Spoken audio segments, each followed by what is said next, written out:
So Jabroney, very good content creators, made this video called Uncancellable H3H3. I'm curious to watch it. From the title alone, it feels like a little bit of a video that doesn't particularly care for H3. It seems like it's it's almost not like, maybe, I don't know if I want to use the word complaint, but almost a complaint. It's almost like, oh, uncancelable, like, oh, can't cancel this guy, like, oh, oy vey. That's the energy that I kind of get from it. But looks can be deceiving. Let's get this going.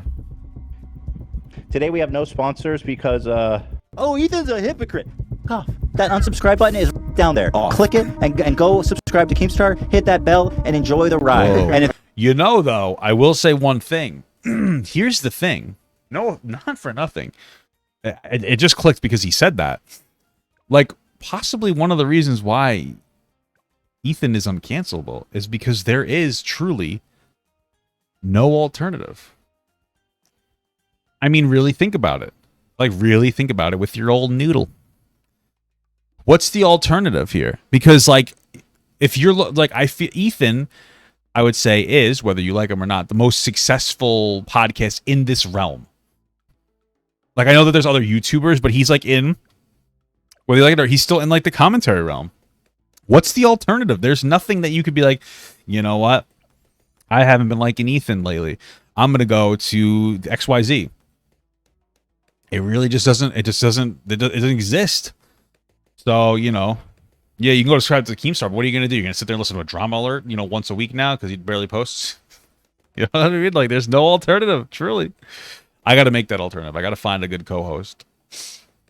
3 years when you grow up, come back here because I'll be waiting. I feel like I can't express myself genuinely, and we're living in a society where there's eggshells everywhere. We're all tiptoeing around, and it's stupid. My intention wasn't to be offensive, so can you just accept it on that face value? If you're looking for an apology, you're not going to get it, but hopefully at least maybe you can understand where I'm coming from a little bit. so of course our wonderful fans have taken upon themselves to write all of our sponsors and to have them not sponsor or not to support us. Ethan You know what's interesting, though? Like, this is actually very interesting.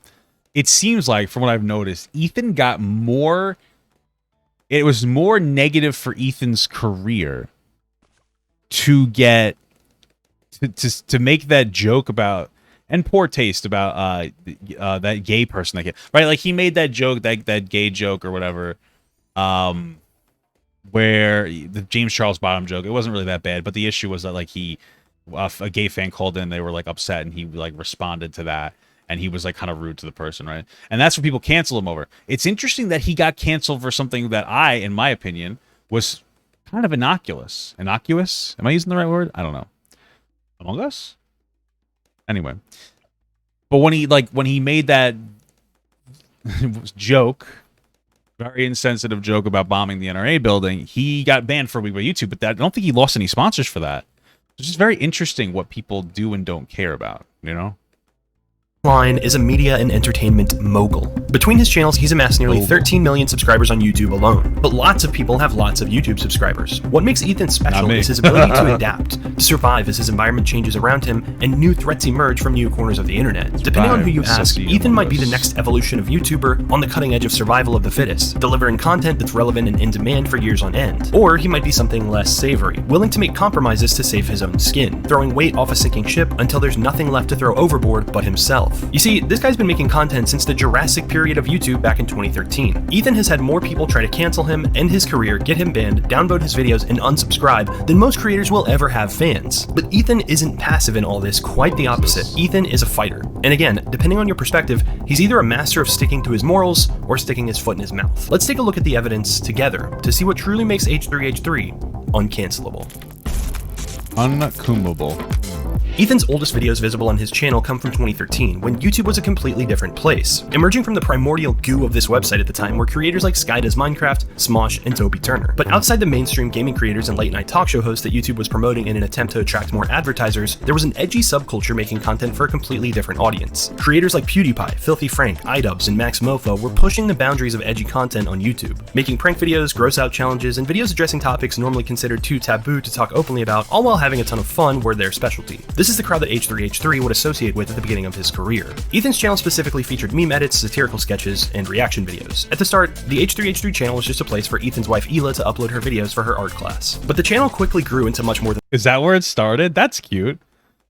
That's actually very cute. I started making TikToks as my wife at the time she was only my girlfriend. She had asked me to like download TikTok, and then I was like, okay, and then I made TikToks, and then that's everything spawns from there.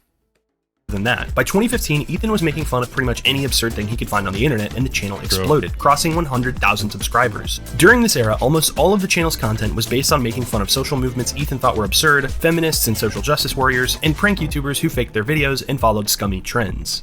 Hey, what's up? It's a MILF, guys. Hey, how you doing, MILFies? They call me MILF Hunter. Hey, let me see your... Let me get a little sip. Can I get a sip of your breast milk? Oh, shut up. Loosen it up, lady. They all love sharing the breast milk. Hey, come on, lady. It's just a prank, lady. It's just a prank, man. For his audience, this content was pure fun. Ethan's whole shtick was just having some goofs and gaffes with his buds and his trusted caretaker. By this time, H3H3 videos were regularly bringing in over 1 million views, and Ethan began to collaborate with YouTubers like JonTron, Filthy Frank, and Pewdiepie. But Ethan was about to learn that balancing influential friends on YouTube with his audience, if not handled correctly, could spring some nasty leaks in his rapidly accelerating. Oh man, JonTron is a sussy baka, dude. It's interesting. Oh, dude, am I gonna get fucking cucked? Ship. All right. In February of 2017, the biggest YouTuber on the platform, someone Ethan was good friends with, got himself into a massive amount of trouble. Pewdiepie had been commissioning gigs on Fiverr for content, seeing just how far people would go for only $5. Okay. I paid for this. All right. What's wrong with that? What? What's with the Christmas? I like the editing. Oh my god. Wait, what the fuck? It says death to all Jews. What the fuck? Subscribe to Keemstar. And then it says subscribe to Keemstar. How did that happen? What the fuck? Dude, what is that? Okay. Wow. Wow. This video went live on Felix's channel, and within a few Yikes. days, mainstream news, most notably the Wall Street Journal, picked up the story. But they didn't stop there. Contacting Disney, who owned Maker Studios, the studio that was almost finished with the second season of PewDiePie's show, the show was immediately canceled, and the Wall Street Journal contacted all of PewDiePie's other sponsors as well, encouraging them to cut ties with him. This started what was known on YouTube as the adpocalypse, putting the financial stability of the entire platform at risk as advertisers began pulling their money and creating panic. Ethan quickly made a video on his channel called Is PewDiePie a Racist? As a Jewish person, I'm not offended. And this is the problem with this manufactured outrage. People getting offended for people who are not offended. You don't need to get outraged on my behalf, okay? He's a comedian. Maybe he pushed the boundary a little too far. But guys, that's it. Let's not call him an anti-Semite. This video was well received, as the majority of creators and viewers on YouTube agreed with Ethan and banded together to back PewDiePie. But as no one could have predicted at the time, this would be used against Ethan in the near future. A couple months later, Ethan was working on a new side project on both Twitch and YouTube, the H3 podcast. For the 4th episode, Ethan brought on another one of his popular YouTube friends, iDubbbz. Like PewDiePie, iDubbbz made edgy and comedic videos at the time, and the conversation naturally shifted onto the topic of Ian's colorful language used in his videos. So, The very spicy. Oh, I think you just dropped the F. Oh, the F, sir. Cancel this motherfucker. Jesus Christ. Okay. slogan. Oh. A slogan is, hey, that's pretty good. Yeah, come on. That's a character. You've just got so many catchphrases. Yeah. This Yeah. guy's... I don't make them myself. I just, I can get away with it because someone else said it, right? Right. Well, who said...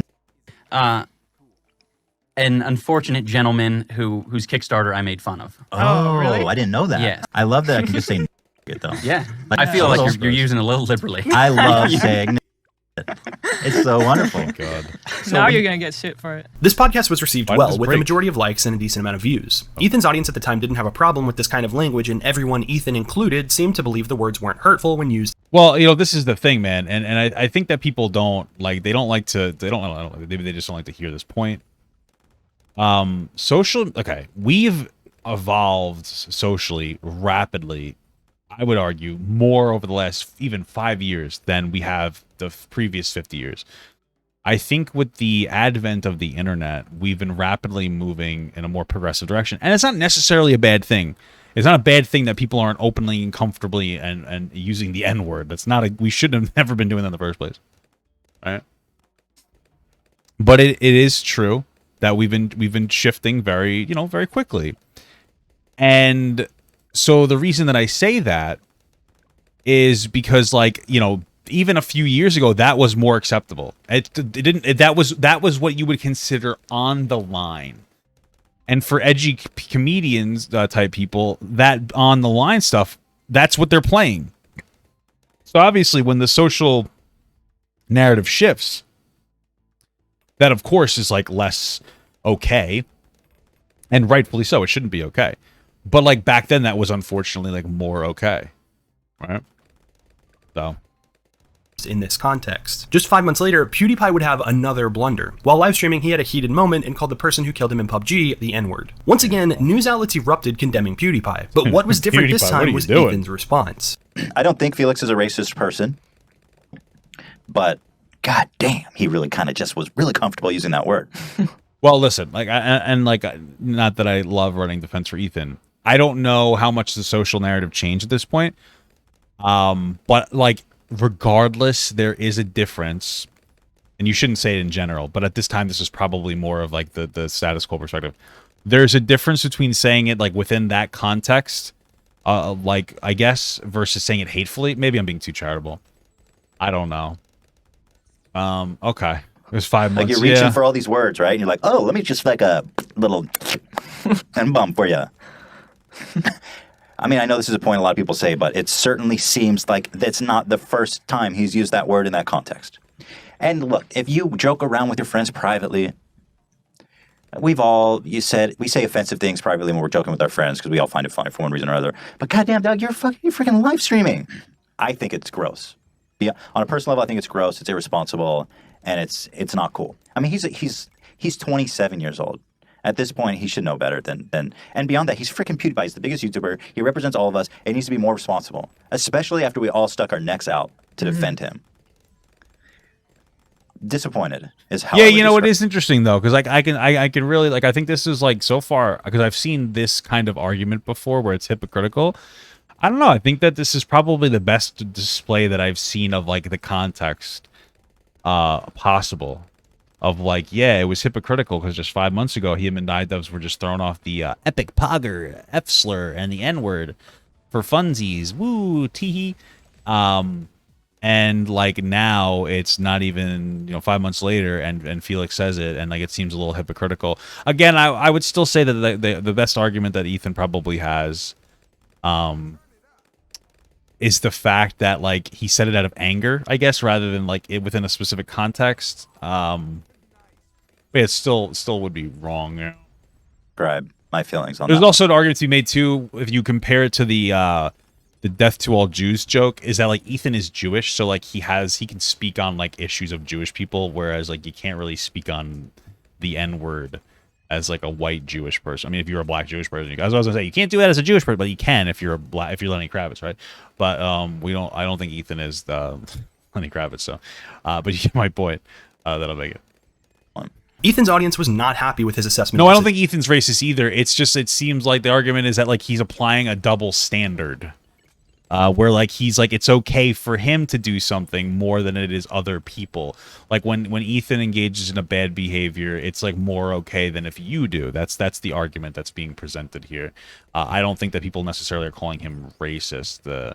I think it's that double standard. Situation, with many quick to call out that Ethan himself had used the N-word on stream as recently as April of the same year. This was the first time Ethan had really gotten a major amount of backlash from his audience. Many condemned him as a backstabber immediately, but others waited to see what his follow-up statement would be. The next episode of the H3 podcast gave them their answer. You know what? If you think I'm wrong, if you think that I'm a racist and a hypocrite, if you didn't bother to watch the podcast and you downvoted and you left a mean comment and you called me a hypocrite, fuck off. So, unsubscribe. Yeah, don't watch. Don't watch. Because we'll have a lot less of that shit to deal Enjoy with in the future. Keemstar, the Who the fuck's that other guy? pinnacle of logic and sanity on YouTube. Yeah. Go enjoy his fucking show. Bye-bye. Where everything he says is well researched and rational and reasoned. Keemstar. Again, It's interesting because like lately Ethan's been having some less than good takes. I mean, especially well, not like super lately. I mean, the whole Roe v. Wade thing, like whatever. Obviously I'm pro-choice. I will say it is interesting though, and I'm not going to say it's racist, but it is interesting, and it's not just Ethan. It's a lot of people. If you've noticed, a lot of the hatred on Roe v. Wade, people criticize the judges. There were I think it was 6 of them who voted to overturn Roe v. Wade. The people getting the most heat are the black guy and the woman, rather than the 4 white guys. And the reason I'm saying black guy and woman in this context is because like specifically Judge, what was it, Clarence Thomas, I believe his name is. It's that progressives seem to be like expected. They're worse, right? It's like, we expected you to vote a certain way, and now we're going to criticize you more than like the other guys because it's just it's weird. And like, so like, there's a lot of criticism, especially from Ethan. There's been a lot of memes about Judge like Clarence Thomas. It's like, why aren't you criticizing the 4 white dudes? You know what I'm saying? Like, why is it just this black guy? It seems a little bizarre. And I think it kind of boils down to progressives. They're like, you're supposed to vote a certain way because you are black or you are white. And it's okay to vote in a way that you disagree with for white people. It's like, yeah, you know what? I know that I disagree with it. And I think it's horrible that Roe v. Wade was overturned. I think it's a huge issue. But you're like, yeah, but it's okay that the white people did it because I expect that. Like, you're okay with them doing it more, but it's like the black guy and the woman? Now you need to be lit on fire. You know what I mean? And it's like they're criticizing them. They're not making racial criticisms, but it's like they're only criticizing like the black guy and the girl. You know what I mean? So I'm just saying. And that's like that's the progressive racism, you know? This episode got a lot of dislikes, and the comments paint a story of a fan base who felt hurt by their favorite YouTuber telling them to unsubscribe. One highly liked comment reads, "Just saw some clips of H3H3's response to all this hate. I wasn't mad at Ethan before, just a little disappointed, but now I'm mad. He brushed us off by saying none of the haters watched the video and just thumbed down. Then he said for the haters to unsubscribe. Not to mention the only person I could find on his Twitter that was defending him was someone who literally stated that they did not watch the video. I don't know how to respond. I'm so confused right now. While the backlash in the comments and dislikes on Ethan's video was noticeable, and he undoubtedly lost some fans, after this controversy, the H3 main channel and podcast both continued to grow without any major loss of viewership or subscribers. Ethan made a statement clarifying his position in the next episode of the podcast, this time without alcohol, and it was received much more positively. But this wasn't the end of bad weather for H3. Well, so after that, he got negative attention, so he decided to like readdress the situation. And that's interesting.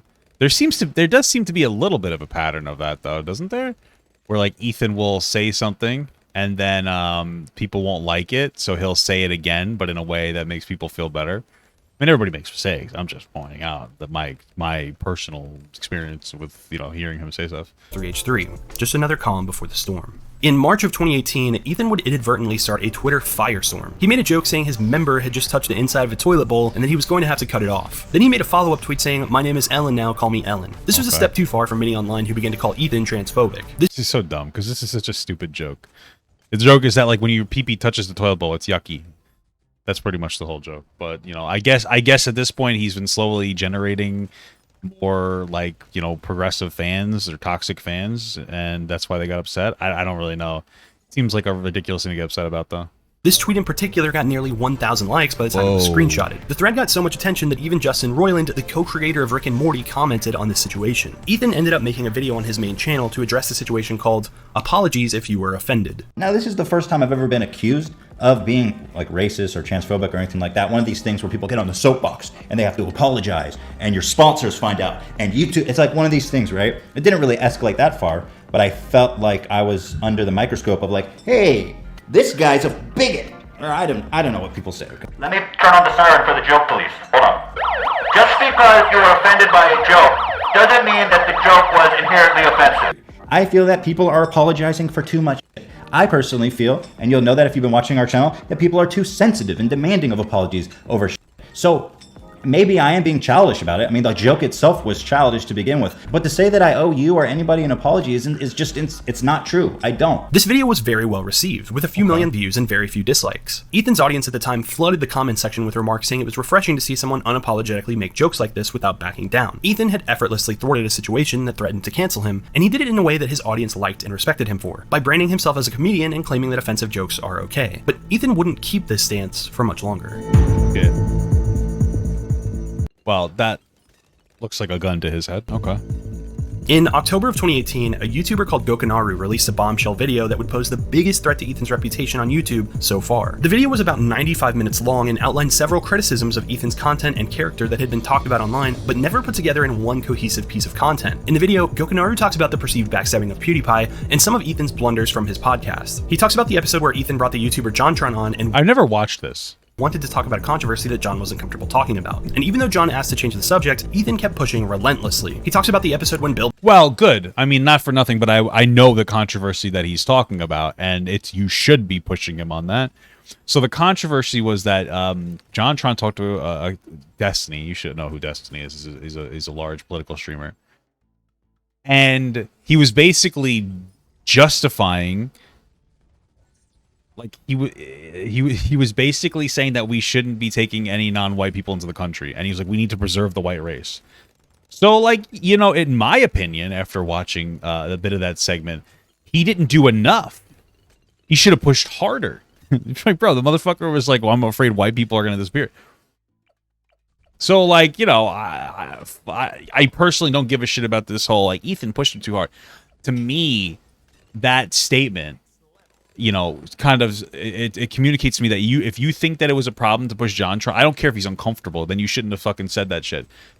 To me, the fact that you feel that way, that like you're kind of having like this perspective of like, yeah, you know, he shouldn't have been so pushy on it. It suggests to me that, like, you know, maybe you may not have the best interest. You know, you may not have the I question your perspective a little bit on that. Okay. Because that's a little, like, that's some shit that, like, you should be pressed on, you know? Bill Burr came on the podcast, and Ethan took his jokes personally and was so stiff in his conversation that he was unable to get off script and have a genuine conversation with someone he looked up to. He talks about the episode where Ethan brought William Osmond on and awkwardly kicked him off after 20 minutes and didn't even put his name in the title until he received Backlash. Gokanaru also claimed...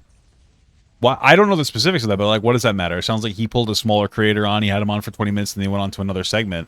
But the guy's name wasn't a big pull, so he didn't put the name in the pot in the title. Who gives a shit about that? Like, why is that a big deal? If anything, like, so this is the thing, like, you know, if there was a better title that would draw more people to watch the video, that would be better for that guy if they watched the video rather than seeing his name in the video. I mean, I don't know the specifics. I'm just saying, like, that seems like a ridiculous thing to pearl clutch. It seems like pearl clutching a little bit. It seems like you don't. It seems kind of dumb to be critical over that. But okay. Claimed Ethan doesn't research many of the claims. To me, like, not for nothing, to me, it feels like there's multiple instances where Ethan gets unjustifiably targeted. And I will say that as a content creator, I can understand. The problem is that when you become a large content creator, you will constantly get backlash. Constantly get fucking backlash. And the bigger you are, you know, the more you're going to get. And it gets very difficult sometimes to distinguish reasonable criticisms versus just fucking melting down. And you eventually get to a point where you just stop giving a shit about any criticism. I will say it seems like Ethan is your fault, some of you guys, for melting down over some stuff that's fucking dumb. I'm just saying. So... he makes on his podcast and seems Ethan getting held crit backlash. You know, maybe. I don't listen, bro. I just want you to know it's not easy. Like, this is one of those things that's really hard to communicate to people. Because, like, you know, you do your thing, man, but, like, it's hard to be like, hey, like, it's a different world when you're like an internet celebrity person. Like, I'm not trying to be like, I'm better than you. I'm not. But it's like it's hard to communicate the experience that you have to people without, like, you experiencing it. So, like, is he bad at handling criticism? Maybe. It's almost part of it's almost like the way the thing goes sometimes too, you know? To pull his bold statements out of thin air without issuing corrections when he's proven to be factually wrong. This video started to get a lot of traction and views, and Ethan took notice. What have people been saying about me recently? Okay. That you're sussy. That I'm a hypocrite, that I prioritize money over everything else, that I've thrown friends under the bus, that I'm ignorant and poorly informed, and spread misinformation, that I'm arrogant, that I cannot handle criticism, and that I've used people, just to name a couple of the reoccurring themes. I'm sure there's so much more you could say about me. And let me just say this, okay, for the record, that I am guilty of all of those things. Okay. And so because of this combination of, like, overconfidence and feeling like I could take everything on, it led me to make a lot of mistakes. And then when I was criticized for those mistakes, then I would act extremely defensive and nasty and not really processing them in a healthy way. Ethan went on later in the episode to talk about how his depression had recently been influencing his behavior, and what he had been doing to combat it. Many of Ethan's fans accepted this apology and were happy that he was handling things in a mature way. After all, a lot of the criticisms that Gokanaru made can be easily attributed to Ethan being socially awkward sometimes, and doesn't mean these episodes that weren't well received were malicious or a sign that Ethan was changing as a person. But this episode of the podcast still received a lot of dislikes. Ethan received backlash for this episode because while he did address a lot of the criticisms of himself, he never named Gokanaru specifically, talking about the accusations in abstractions, and it seemed like they were going out of their way to keep from acknowledging him directly. Well, who cares? Like, again, like that, like, okay. Like, that's what I'm saying. Like, that's kind of a stupid thing to be upset about. See, this is what I'm talking about, is where it's like, okay, oh, well, now we're upset because you didn't say the guy's name who criticized you. Oh, okay. It's like, fuck. You know what I mean? It's like, okay, like, what was his goal to, like, you know, what was the point of his video? Was it to leverage reasonable criticisms at Ethan, or was it to get famous? I'm just saying. But okay. I mean, I guess I could see where you're coming from, but...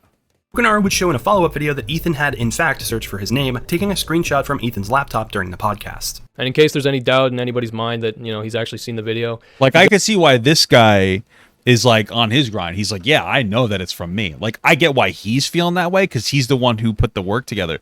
But, like, that's... like, you know, like you're piggybacking his reasonable perspective. Like it's one of the things where like you don't really get to identify with that perspective as much. You know, like that's he's doing his thing. You know what I mean? Go to the episode of the podcast where he has Gus Johnson on. In that podcast episode, when he clicks the video tab, you can see that my username is in his history. As in, bro, you know what? If that was me searching someone, I would have butchered the name. Gokanaru, I would have spoiled like it was horribly, like Goku not Nura. It's like something stupid. Plus the fat fingers. Shit. He typed my username in there, and he knows how to type it. This They wanted Ethan to talk about the criticism, but he didn't talk about anything exactly. Well, it sounded like he did. He said he sounded like he was pretty straightforward about it. Actually, what are you talking about? Okay. Controversy got put on the back burner for a little over a year until December 2019 when YouTube made a massive update to their bullying and harassment policy. Part of this policy states that content that threatens individuals is not allowed on YouTube. The same day the new policy was enacted, Gokanaru's video was removed by YouTube. The internet was not happy about YouTube's new policy, and many creators on the site began to worry that they wouldn't be able to criticize each other at all. Well, that seems like a disproportionate frustration. This was after the apocalypse, right? So now they're just trying to make sure that things are a little bit more PC. I get that. I will say sometimes it's ridiculous. I did a video where I put a picture of my wife and me on, I put a picture of my wife and I up as the thumbnail. And I'm not going to look for it now, but basically I'm standing here, right? And I'm putting my arms up, woo! And my wife is over here. She's bent over a little bit. We're in our wedding outfit. It looks a little sexually suggestive, of course. This is my wife. She's blind. She has no eyes. I have eyes, but no mouth. Crazy. It's not as provocative as this, but I made it a thumbnail as a wedding photo. It was just a silly one. They demonetized the entire video because of that. But then I re-uploaded it without that thumbnail, and it was perfectly fine. So, you know, sometimes it can get a little annoying. But you know the picture. And others would then come out with a theory that suggested Ethan was a bit more than a passive observer in the deletion of Gokanaru's video, bringing up the fact that the CEO of YouTube, Susan Wojcicki, had come to visit H3 in the days before the new policy was announced. Oh, no. Most notably, Keemstar started raising this point on Twitter, which caused Ethan and Hila to respond on the H3 podcast, saying they had nothing to do with the new policy or the videos being removed. Gokanaru took some time to work. They probably didn't have anything to do with it. Like, what? This is what I'm talking about. Like, it's a weird criticism, yeah? Work on a video, and in February released his response. So you really think that Susan, the CEO of YouTube, came here to meet us to talk about you and another guy that made a video about us? No, I think that Susan, the CEO of YouTube, went there to meet you to talk about creator-on-creator harassment, just as Susan herself says. Right here, in her letter to creators last April. Among a few other topics she discussed with creators, she makes a note that they say the online harassment from fellow creators is growing and needs to be addressed. She said she takes this very seriously, and that while they allow criticism, any threats or doxing crosses the line, and she mentions to stay tuned because they'll be doing more to discourage this. Really? You think that's how she uses her time? Yes. He's obsessed with me, dude. Yeah. You want to know how I met? Here, and we talked about some guy that we don't know that made a video about us. That makes total The CEO of YouTube came out to hear me bitch about that. She was literally there to hear about creators' issues. So yeah, I think it's totally possible. By this point, it's possible. Who gives a shit? Like, I doubt it. I don't, maybe. I just feel like we're at a point now where we're just like bored. Like, it seems like a ridiculous theory, or it's. Yeah, I know it got his video banned, but I'm pretty sure the thumbnail was him holding a gun to Ethan, so I probably the gun equal ban. Do you know what I mean? Like, that's probably what did it. So, you know, okay.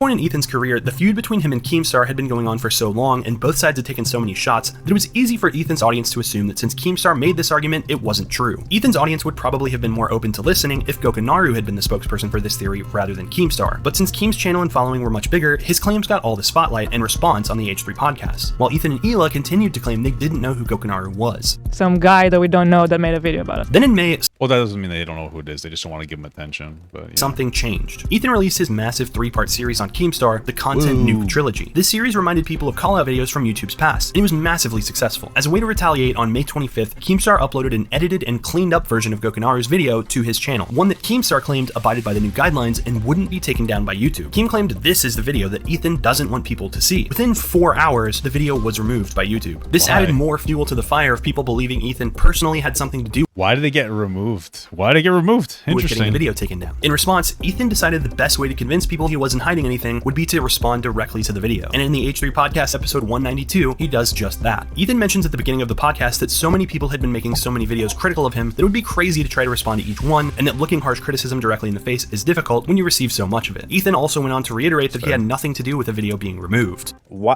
I mean, ultimately, why would I have it removed after it was all settled and obviously renew this whole conspiracy about like censorship? I mean, True, yeah. It doesn't make much sense to me. That's a good point, yeah. But the circumstantial evidence is clearly damning, but I will say that, no, I didn't have anything to do with it. And obviously somebody typed it in on this laptop. I agree with that. I don't know who it was. I mean, a lot of people use this laptop, so. Wow, that one seems a little weird. Like, you probably look, that part's weird. Just be like, yeah, I looked it up. I just didn't want to say the guy's name. I wasn't trying to draw attention to it because I already settled the issue. Like, that's fine to say that. It's just, it's a little, I don't know. I don't know if I can do it. You know, sometimes my wife looks at the, sometimes big busty BBW boobies pops out. I don't know who fucking said that. You know, imagine that was what it was. Like, he doesn't care about acknowledging that he looked up Gokanaru, but he didn't want his wife to, like, he's been running this narrative for like 6 months because he was looking at big fat titties, and like, you know, his wife's thinner. So his wife's like, what the fuck? Like, I thought you were attracted to me. And he's like, I am. Somebody else did it. It must have been the dog. And he's been having to run this narrative for the past however long that somebody's fucking hacking into his mainframe, you know? You imagine that, you know? My wife's like, you know, she's like, oh, I don't care if I watch BBW porn, but if I watch, like, sometimes she's like, oh, I watch femboy porn. She's like, I can't be a femboy for you. Are you falling out of love with me? What the fuck? I'm like, no, of course not. Sometimes I like, you know, sometimes I like to look at a nice feminine penis. That's it. Okay. Been me. I don't know. During this episode, Ethan brings on you know, I've never seen a BBW femboy. Relatable, you know. You know what I mean? Like, I feel like femboys can't be big. Like, the part of the femininity, I guess, comes from the thinness, I guess. Because they look more androgynous that way. And you'd think that it'd be like the reverse, because, you know, fat people like myself have big boobas. But I guess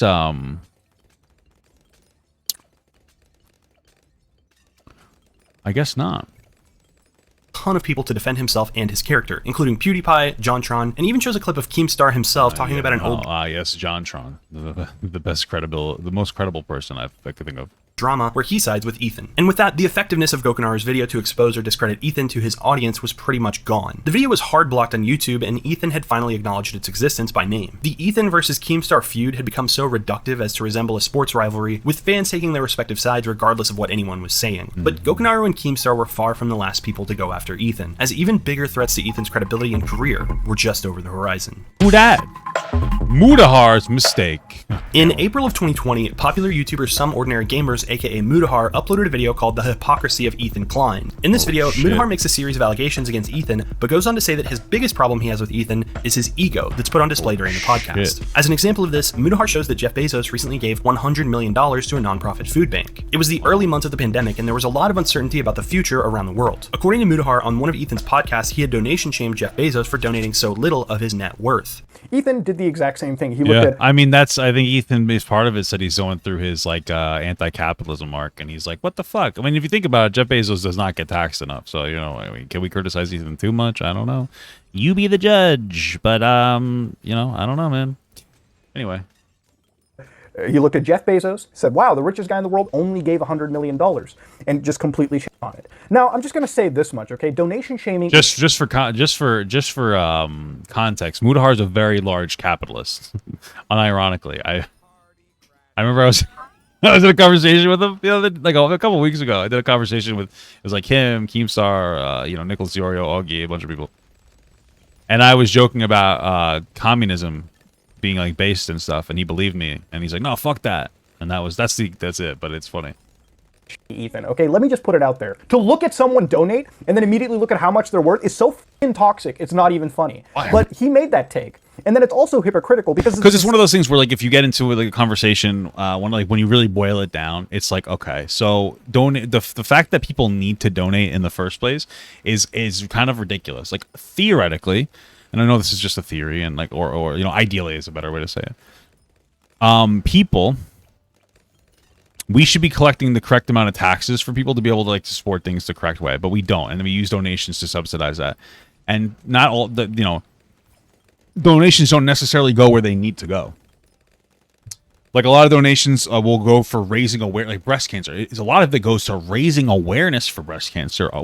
So it's like, hey, we're going to use the money you give us to do advertising for more people to give us more money.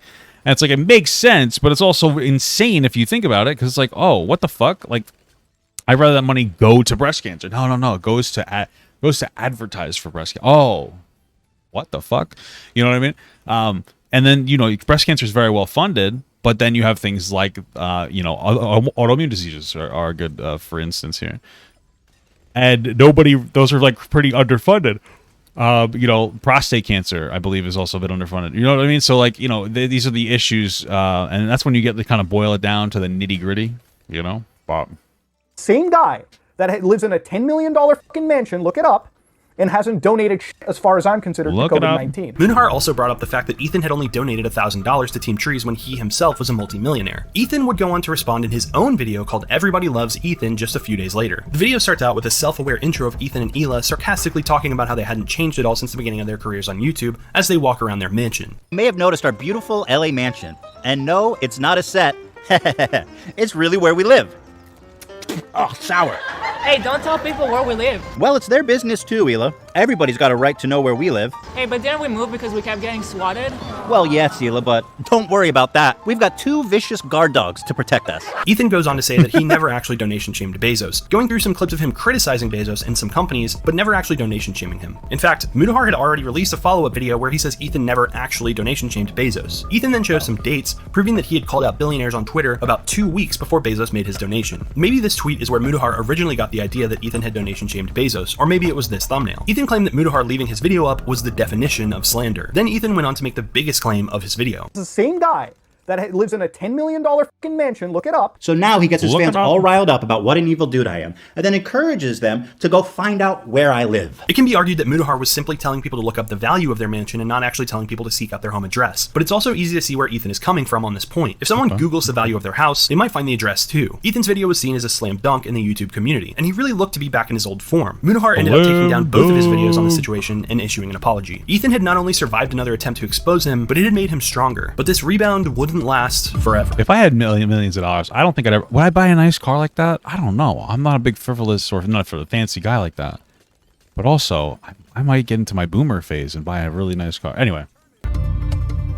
In April of 2022, Ethan and the crew produced a podcast that would end up going down in infamy. The episode started out with Ethan poking fun at James Charles. In a recent video, James Charles had shown his Amazon, which had a recommendation to buy diapers again. So, he's a power bottom? No, that's an option, power bottom. So wouldn't that mean that the diapers aren't for him, though? No, if he's on the bottom, he's getting railed. As Ethan and his producer Dan continued to make jokes about power bottoms, some of the audience in the chat started to push back. I love you guys so much, but y'all really need some LGBTQT. Why? What did I say wrong? Shut up. What did I say wrong? Shut up. Colin, if you have a problem with my character... You got it right. I mean, you literally got it right. Power bottom was. Yeah. Shut up. Later in the episode, Ethan took a call from a listener. It probably doesn't help from like an optics perspective that Dan said to just shut up to everybody. Probably should have played a little smarter than that. Matt. So do you find it maybe Dan is the problem? Dan reads as like this overly sensitive person that goes in both directions. Like he's overly sensitive to like criticism, but then also like he's like overly sensitive to criticism even when he's being overly sensitive, or when other people are being overly sensitive rather. You know what I'm saying? Like that's how he kind of reads. Like probably, you know, maybe just put a little bit of like a little tape right there over his the old kisser. You know, back in the day, I used to think a kisser was a butt. I don't know why. Offensive if I say it by being like, oh, he's probably a bottom. Is that the problem? To make Absolutely. Are you so? Would you consider yourself a top or a bottom, or you don't do that the labels? I knew you were going to ask me that. I knew you were going to go there. And I mean this with all peace and love and with respect, Ethan. It's none of your business. Oh, sure. I mean, you can. That's a totally valid response. You don't have to answer the question, but you have a preference one way or the other. See, he would have been so good if he just stopped right there. Stupid motherfucker. Definitely a bottom, probably. Anyway, you should have stopped right there, dude. Yeah, but that's another dangerous assumption too. Can I guess? A lot of gay men don't have a preference. Can I guess? So that's another dangerous stereotype. What's that? You can't be doing Can I that. guess what is your preference? Disrespectful, dude. You can. Will you tell me if it's right? If I guess right? No. Well, but okay. You know what? I'm not gonna get into it, Matt. But we all know which one you prefer. By the end of the live stream, Ethan's chat and subreddit were in full revolt about his remarks. People say it was gross and disappointing. Saying you can guess if Matt is a power bottom by his voice is so gross. But I was right. Well, that part isn't gross. Like, who cares? That's silly. It's the fact that the guy said, no, don't do it. And then he's like, yeah, I'm going to do it. You know what I mean? That was the point. Peace and love is a slur. Wasn't I? He admitted. yeah, of course you were right. And of course you're right, Ethan. You're always fucking right, Ethan. I come to you. I jerk off and I come to you at night. I masturbate my penis to you, Ethan. Like, that sound... Dan, what the fuck is wrong with you, dude? This is the problem being surrounded by yes men. Like, what are you doing? Yes, Ethan, of course you're correct. You know, it's like, what the fuck? What are you? Why are you saying that, bro? Like, chill the fuck out. It's okay. You don't have to. You can chill out. Just so over these fucking people. Shut the fuck up. Shut up. What do you mean by? I was just trying to make the call fun. Yes. What do you mean by these people? Dan, Yul. What do you mean by that, Daniel? I love you, Daniel. It's a meme. Look it up. It's a entertaining show. Shut the fuck up. Someone says, I don't know what's up. So disappointing. Someone said, grow up. Jesus fucking Christ. Dan. I don't know what's up with Ethan today, but something's off. Bad vibes this episode. Shut the fuck up. Dan is horrible. Dan is not good. Dan is actually very problematic. Dan is the Andy Richter to Ethan's Conan. All right, it's a little bit of a deeper joke. Sorry, Andy. Just saying. Subscribe. Go away. Ethan said he wanted to address all of this during the episode so he wouldn't have to talk about it again, but that couldn't have been further from what ended up happening. Later in the day, Ethan apologized on Twitter. The replies to this tweet include comments like, "For me, longtime fan and resident queer, it's hearing you talk over every single caller." Oh, it's a woman saying they're queer. Oh my god, what does that mean? Sometimes sometimes you swing both ways. It's queer. What am I doing to myself? It's just so I don't even know what that means now. What's queer? Like, queer to me is just like a general label. Like, kind of gay. I don't know. I'm kind of gay. I don't know. I just don't label my sexuality. Like, yeah, I like dick. Like, you know, dick's not bad. Personally, I prefer more feminine penis, you know, but whatever. It's like, who gives a shit? It's a lot of people. I don't even know. Whatever. Let's move on. You yell over them, reply with who cares, and don't really listen to what they have to say. What's the point of taking calls if it's not to have a conversation? Saying this with peace and love. A lot of people also took issue with Dan's dismissiveness and hostility. On the next episode of the podcast, Ethan revealed the extent of the damage. Today we have no sponsors because, damn. I am an existential threat to gay rights and all progress. So, of course, our wonderful fans have taken upon themselves to write all of our sponsors and to have them not sponsor or not to support us. So, well, I mean, like, you did it to Keemstar, so you know, kind of, that's what happens, bro. You know, it's ironic. Your audience canceled Keemstar sponsors. He lost his cotton candy G Fuel. Did you guys know that Keemstar personally created the flavor cotton candy? I know that you didn't know that. It's true. That's why when Ninja took the flavor, he was like, "Wow, you stole the flavor from me," because he created it. Keemstar also created oxygen. Just so you guys, every time you breathe, you have to understand that it's Keemstar has the right to it. Okay, so you better watch your shit. Watch your shit, guys. Even though Ethan took a lot of flack for this and lost all the show's sponsors, many fans were willing to forgive him and move on. But it wouldn't be long before Ethan would make a series of explosive comments that would get him in very hot water again. Hot water, hot cum. In May of 2022, a tragedy happened at an elementary school in Texas. Wow, that was a bad remark to make before that part of the video. Incredible. Just a few days later, an NRA meeting was scheduled to take place in Houston. Ethan had a podcast on the topic of gun control and made some comments that would spark a fierce debate. So there was a big protest outside the NRA meeting, which was good. Do we have any insight into what they're actually talking about there at the NRA meeting that's today in Texas? Someone should bomb that building. Okay, I'll roll that back. Roll that back immediately. Everything but violence. Just rewind time. Let me... We cut back. I got a little carried away there. Nobody bombed the building. All right, I take that back. Thank you. He later went on in the so episode. it's listen, I'm going to still maintain that it's an edgy joke. It's still inappropriate. I get it. I think it's fine that YouTube gave him a week ban. But yeah, people use, that's the thing is I feel like a lot of people think that jokes mean that you can't be held accountable for them. Okay, jokes are, a lot of times, I always say this, a vehicle. Jokes can be used as a vehicle to push like a particular narrative or a particular ideology. Political comedians do it all the time, right? That's just the kind of the way things work. I think, yeah, he went a little too far and he got banned. Good. And then he's back. I don't think it should have been like a permanently bannable offense, just so you guys know. That would have been a little sussy to me. So yeah, okay, there you go. That's it. So to say this. Is it bad advice to say, like, go outside Ted Cruz's house and just shoot in the air? Yes. Yes. Oh. So stupid. Well, because I'm just saying, it's like the cigarette thing. I'm just saying, it's time for drastic action. Do they feel safe? If there was a shooting at Walmart, and then wait, stop. There was a shooting at Walmart. This is very insensitive. Stop making this joke. And then literally a shooting at Walmart. Don't finish it when it's cutting out. Let me finish. And then they showed me that video and said this is what they were doing I don't know the what day the video he's before. I'd be referring like, to is. that's horrible, but I get it. The internet lit up after this episode, and Ethan started trending on Twitter. Keemstar lit up. Or you mean the internet? Keemstar went full force. Full force. This was his personality for a month. Are you kidding me?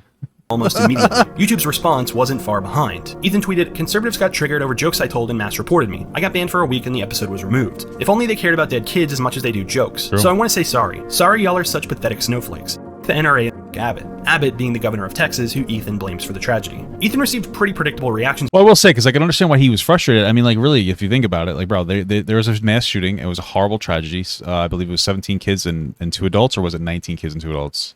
But, like, a lot of people died. A lot of kids died.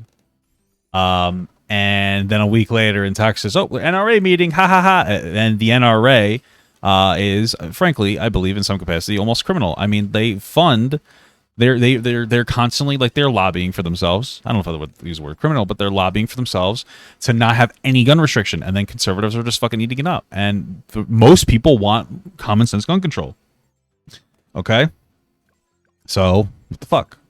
19 people, yeah. With his supporters backing him and insisting these were merely harmless jokes, and others who saw his statements as crossing a line. One YouTuber called Legally Armed America even reported Ethan to the state police in Texas. Ethan ended up... What a fucking stupid... I think the worst part is like they're okay. So nobody actually cared.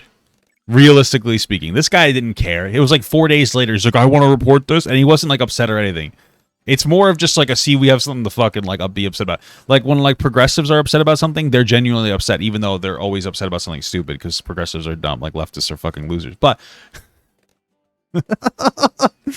but like these guys are like, yeah, we're this is pretty upsetting. I was there and we didn't have any protection. It wasn't there was no way for us to protect ourselves at an NRA meeting. So you know what I mean? Nobody really gave a shit. They heard about it and they're like, oh, we should, there's something to complain about. But sticking to his claim that these were just jokes and came back to YouTube after his 1 week ban had passed. After looking at all this evidence, I think there are 3 major differences between Ethan and other creators whose careers have survived cancellation. First, instead of relying on a loyal fanbase to keep him afloat, Ethan and his crew tell fans who disagree with him to unsubscribe, and he finds a new fanbase instead. This I don't know how I feel about that one. I don't know how I feel about that one. I don't I don't know how I feel about that one. Mulling that over in the old noggin, the old noodle. I don't think that I don't think it's reasonable to say Ethan doesn't have a strong fan base because he's told some people to not subscribe. And I don't think that he's just gotten a new follower base. I'm sure some people left and then he's gotten a new followers. Like, for instance, like Trisha Paytas, he was able to get like a whole new crew of people there. But like, just so you know, not everybody left when he said, if you're offended, leave. You know what I mean? There was only some people that did that. So I don't know if that's like necessarily like a fair, accurate statement to make. Like, yeah, he just gets a new fan base. It seems a little bit sussy, you know?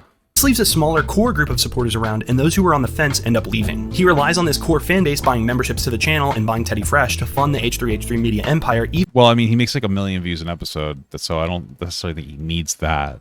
But like, it's definitely part of his income. Okay. Even when sponsors bow out. Second, Ethan now has a fan base that holds him up to their ethical standards. He can be canceled at any time, and in some ways he already has. Maybe. He is constantly apologizing for things he has said in the recent and distant past. His only Achilles heel now is his own fan base and the words that come out of his mouth. The third difference between Ethan and truly uncancelable creators is that others usually own up and apologize for what they've done, or they just don't talk about it at all. Ethan goes a different direction in some instances and has tried to edit the past. In H3 Podcast episode 29, the episode where Ethan goes on a drunken rant and tells fans to unsubscribe, if you watch the episode on YouTube, that entire segment has been edited out after posting using YouTube's editing tools. It was originally there, and Ethan even linked to it in his pinned comment. The video skips forward in time, and it's like there's something missing. The length of this episode on YouTube is 3 hours and 33 minutes, but the unedited version is still up on Spotify at 4 hours and 5 minutes. Maybe Ethan removed the segment from YouTube because he's not proud of telling his fans to unsubscribe, or maybe it's because he uses the N-word about 25 times during the segment. He's done the exact same thing with the infamous iDubbbz episode where Ethan said the N-word multiple times. It's all edited out now. YouTube version 53 minutes and 13 seconds. Spotify version 57 minutes. I had to look through old commentary videos to find clips from these podcasts that Ethan had edited out, as it's the only way to find video of some of these moments. In my opinion, Ethan is totally within his rights to do this with his own content, but it definitely made me wonder when I was looking at some of these poorly received videos with a lot of nice comments. Are they scrubbing comments? Are there other parts of podcasts trimmed out? What are we missing? It's almost impossible to tell unless you already know what you're looking for. It is worth noting that both channels are bleeding subscribers, suggesting that maybe the ship is sinking after all. Another thing I noticed when looking into this is both channels are bleeding? Channels are bleeding subscribers, suggesting that maybe the ship is sinking after. I mean, I feel like when you hit that level of fame, like, it's hard to just continuously go up. I mean, it's like, yeah, you're gonna get through moments where people are gonna unsubscribe. I just feel like whatever. Like, okay, hey, he's losing subscribers. Oh, okay. I mean, if I had like fucking 3 million and I was losing subs, I don't think I'd be super upset about it, you know? I'm just saying. After all. Another thing I noticed when looking into this is massive loss of views on the main channel. This can only mean one of two things. Either Ethan or YouTube are removing old videos. Is Ethan removing content that he isn't proud of anymore, or is YouTube taking some kind of action against him? I think Ethan's eager willingness to call out YouTube when he's slighted by them suggests that this view loss is something Ethan himself is doing. Only time will tell if Ethan is now going through another phase of his evolution. He's lost 50k subs, yeah, but it's like 50k, what does that really mean? It looks like his video views, you know, from a weekly basis are still kind of going up. I guess. I don't know. Like, you know, like when you're at 3 million, what is 50k, you know? Like, even now. Oh yeah, Ethan did say he was deleting all videos. Yeah, he removed the Jordan Peterson bullshit. So that would probably explain that. I think he's actually said why he's removed some of these videos. Yeah, anyway, you know, like, yeah, okay. Alienating yet another group of people who enjoy his content. But for now, his podcast continues to pull impressive views and revenue to sustain a full cast and crew. Ethan's resilience and ability to stay ahead of trends has retained a core audience in spite of, or maybe because of, the regular controversies he is now in. And that, for now, is what makes H3H3 uncancelable. If the next video in this series is ready, you'll see a link to it right here. If not, check out my uncancelable video that I made on Pewdiepie. It details a lot of the controversies we talked about in a different light, and I think you're gonna enjoy it a lot. As always. Okay, cool video. I liked it. I liked it. I liked it a lot. You like that? Do you like the way that I talk about stuff? You can tell by the way that I poop and fart. I'm a sussy boy. No time to shart. Thank you so much for watching, guys. And another special shout out to all my Patreon and Twitch subs. If you'd like to support this channel further than you already have by just watching the video alone, go down to the links below where you can sub on my Patreon, which will allow you to get your name on this beautiful black wall. Or you can go to the Twitch page and you can actually use a free Amazon Prime sub, if you have Amazon Prime, to subscribe. Thank you very much, guys. Take care.